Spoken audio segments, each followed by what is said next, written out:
એક ફૂલ અને ભગવાન શ્રીકૃષ્ણની બે પટરાણીની ગાથા. ઈર્ષા અને અહંકાર વચ્ચે પ્રેમના વિજયની કથા.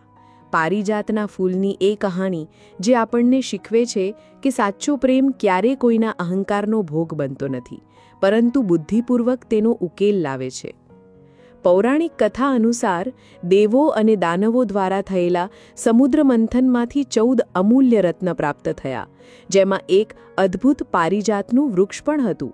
આ વૃક્ષને કલ્પવૃક્ષ તરીકે પણ ઓળખવામાં આવે છે, જે તમામ ઈચ્છાઓ પૂરી કરવાની શક્તિ ધરાવે છે.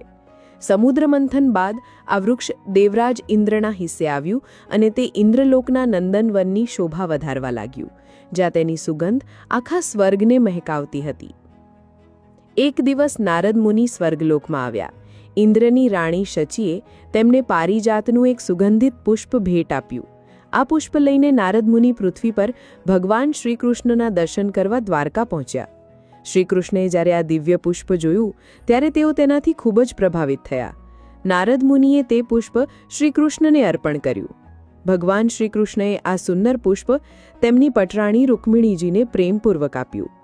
આ વાતની જાણ જ્યારે તેમની અન્ય પત્ની સત્યભામાને થઈ ત્યારે તેઓ ખૂબ નારાજ થયા.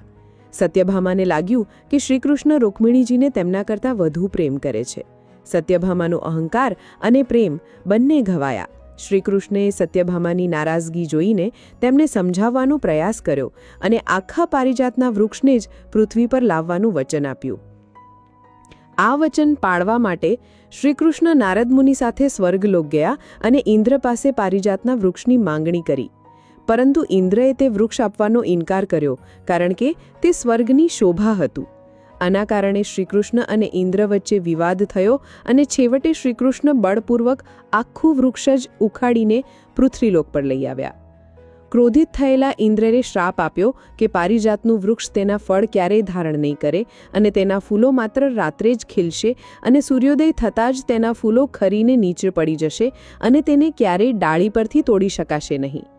ભગવાન શ્રીકૃષ્ણએ આ વૃક્ષ સત્યભામાના આંગણામાં વાવ્યું, પરંતુ તેમણે એવી વ્યવસ્થા કરી કે વૃક્ષના ફૂલો જ્યારે ખરી પડે ત્યારે તે રૂકમિણીજીના મહેલના પ્રાંગણમાં પડે.